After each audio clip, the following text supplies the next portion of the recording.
You live in a world that makes comfort look like the ultimate prize. Every commercial whispers that rest is the goal, that ease is the reward for success. You can order anything, watch anything, skip anything. Even the smallest effort feels negotiable. The modern dream isn't to build, it's to rest forever on what was built. And so slowly, comfort stops being a blessing and becomes a belief. The idea that ease is the measure of a good life. It starts subtly. You choose convenience over consistency, shortcuts over steady work. You tell yourself you're optimizing, being smart, saving time. But what you're really saving is energy you never planned to reinvest, the tools meant to help you begin to replace you. You scroll instead of study, automate instead of act, consume instead of create. And then you wonder why progress feels distant even when everything is within reach. The trap of comfort is that it feels like safety. You're not failing, you're just taking it slow. You convince yourself that you're resting when you're actually rusting. The days blend together in quiet postponements. One skipped task becomes a pattern, one delay becomes identity. You tell yourself you're waiting for the right time, but the truth is, time is waiting for you. Proverbs spoke to this long before modern distractions existed. Lazy hands make for poverty, but diligent hands bring wealth. It's not just a statement about money, it's about motion. Poverty of spirit, purpose, and strength follows those who let comfort dictate their pace. Diligence isn't about obsession, it's about devotion, the daily decision to move when you'd rather stop. You start noticing how comfort kills quietly. It doesn't scream, it lulls. It whispers, "You've earned a break," until the break becomes the lifestyle. It tells you that inspiration will come later, that motivation needs to feel perfect before you act, but wisdom says otherwise. Motivation grows from motion, faith grows from effort. Waiting to feel ready is just another form of fear. Somewhere along the line, you start mistaking potential for progress. You know you could work hard, you just don't. You could finish, you just don't start. You could grow, you just stay still. The mind becomes excellent at excuses and poor at execution. The lazy hands trap isn't visible from outside. It looks like rest, but it feels like regret. Technology, which promised freedom, becomes part of the trap. Every tap delivers comfort, entertainment, dopamine, escape. The screens that once served your ambition now drain it. Each small distraction feels harmless until you realize your days are being spent one scroll at a time. You haven't chosen failure. You've just stopped choosing success. You look at those who thrive and wonder what secret they have, but there's no secret, only sacrifice. While you were waiting for the mood, they were moving through the moment. While you were planning, they were producing. The diligent hands don't always move fast, but they never stop. They know that effort compounds and excuses depreciate. Comfort also distorts your sense of fairness. You start resenting the hard working, as if their success exposes your stillness. It's easier to call them lucky than to admit they're faithful. But Proverbs cuts through the envy. The soul of the sluggard craves and gets nothing, while the soul of the diligent is richly supplied. Desire without discipline is just a dream. There's a strange humility in admitting laziness. It feels small, almost shameful. But it's also freeing, because once you name it, you can fight it. The trap only holds those who pretend it doesn't exist. The lazy hands trap is not about inability, it's about avoidance. It's the war between comfort and calling, fought in the quiet hours when no one's watching.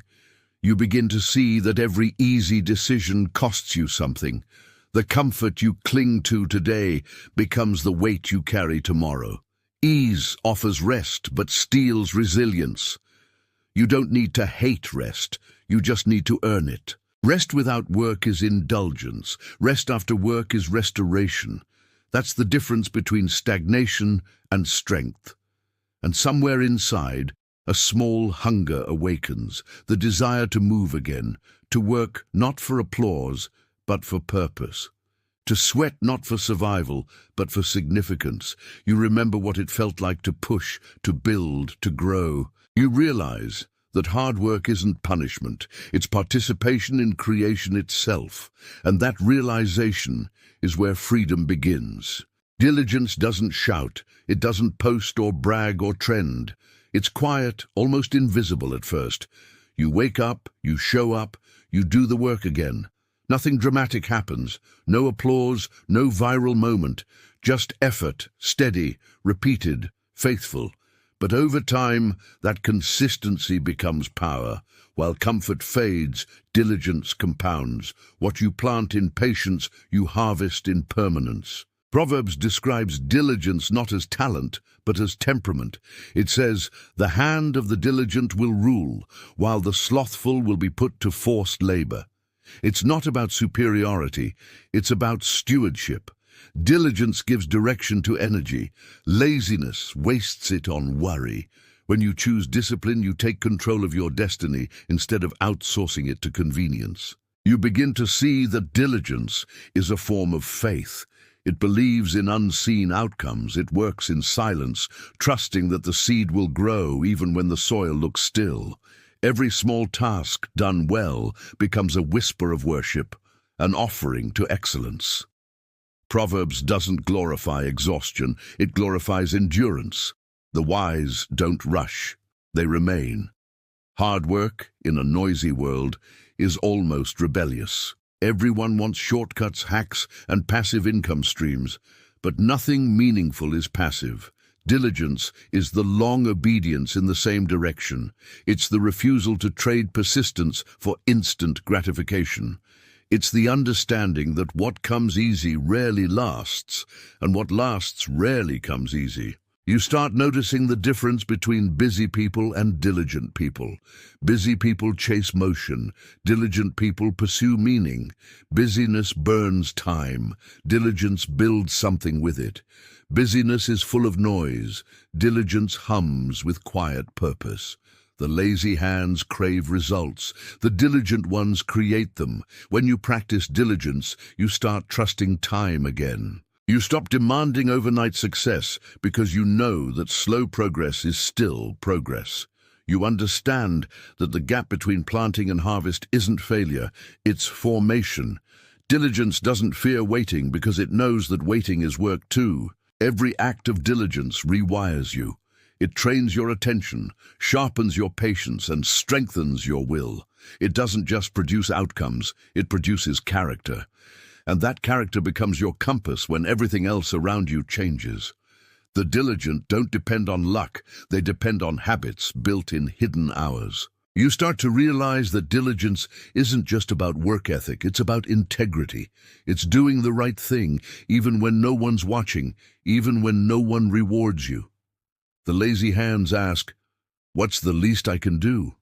The diligent hands ask, "What's the best I can give?" That single question separates mediocrity from mastery. Diligence also teaches resilience. It reminds you that failure isn't fatal, it's feedback. Each setback becomes instruction instead of indictment. While the lazy hands retreat after mistakes, the diligent ones rebuild. Proverbs calls them wise not because they never fall, but because they rise every time. As you live this truth, you start feeling a quiet confidence growing inside you. It's not pride, it's peace. The peace of knowing you can trust yourself to show up. The peace of momentum earned, not imagined. The peace of no longer being a prisoner to procrastination. Diligence, once dull, becomes divine. It turns ordinary effort into sacred rhythm. You stop chasing inspiration and start building consistency. You find satisfaction not in completion, but in continuation, the daily commitment to create, improve, and persist. That's where mastery is born. And somewhere along the line, you notice something strange. The things that once felt heavy now feel natural. The work that once felt endless now feels essential. Because diligence doesn't just change what you do, it changes who you become. It transforms labor into legacy and sweat into strength. Endurance is what turns hard work into legacy. Anyone can start, few stay. The lazy hands give up when the reward hides, but the diligent endure because they've learned that what's unseen is still unfolding. Endurance doesn't depend on feelings. It's fueled by faith. It's the quiet conviction that consistent effort is never wasted, even when the results take their time. You start to see that the reward of endurance isn't just achievement, it's assurance. You begin to trust the process because you've lived through enough seasons to know that harvest always comes to those who keep planting. Proverbs says, "The sluggard will not plough because of the cold, therefore he shall beg in harvest." The lesson is simple. Comfort delays, but endurance delivers. There's a moment in every long journey where quitting feels logical. You're tired, unseen, maybe unappreciated. The lazy hands whisper, "What's the point?" But the diligent know that meaning rarely appears in the middle. It waits at the end, where only endurance can take you. Every repetition, every quiet morning of unseen effort builds the kind of strength that shortcuts can't imitate. Endurance refines you. It takes the spark of motivation and turns it into muscle. It makes patience your ally instead of your enemy. You learn that time isn't your opponent, it's your collaborator. The same hours that frustrate the lazy hands are the hours that form the diligent heart. You stop fearing the long way because you realize it's the only way that lasts. Proverbs honors this with both warning and promise. It says, "The desires of the diligent are fully satisfied." Satisfaction doesn't come from speed, but from stewardship. It's the quiet joy of knowing you've done what you were meant to do, even when no one was watching. The lazy hands crave that satisfaction, but never reach it, because craving without commitment is just complaint. The reward of endurance often arrives disguised as peace. It's not always wealth or recognition. Sometimes it's simply the ability to rest without regret, to look at your life and know you didn't waste your days chasing comfort when you were called to create. That peace is rarer than any paycheck and far more permanent. You also discover that endurance multiplies impact. The work you did faithfully, the seeds you planted quietly, they start to bear fruit long after you stop watching. Your consistency becomes someone else's inspiration. Your persistence becomes their permission to keep going. Endurance outlives you. Laziness ends with you. There's a humility that endurance teaches too. It reminds you that you control effort, not outcomes. You can plant, water, and wait, but you cannot force growth. The lazy hands demand guarantees before they begin. The diligent start without them. That's faith disguised as discipline, the courage to act even when assurance hasn't arrived. When you endure long enough, you stop comparing. You realize that diligence and envy can't share the same space. Comparison feeds laziness because it turns work into worry. Endurance feeds gratitude because it teaches you to value progress over position. You stop counting followers and start counting faithfulness. Over time, endurance reshapes how you define winning.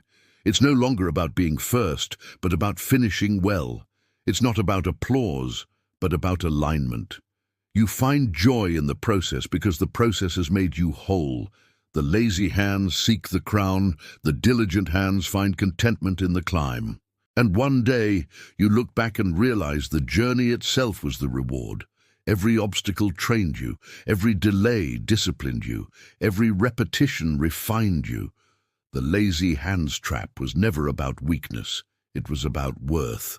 And now, standing on the other side, you see that hard work didn't just make you successful, it made you solid. That's why hard work still wins. Because the world changes, but principles don't. Comfort fades, diligence remains. The lazy hands trap will always whisper, but wisdom will always answer. And for those who choose endurance over ease, the victory is certain, not because it's easy, but because it's earned.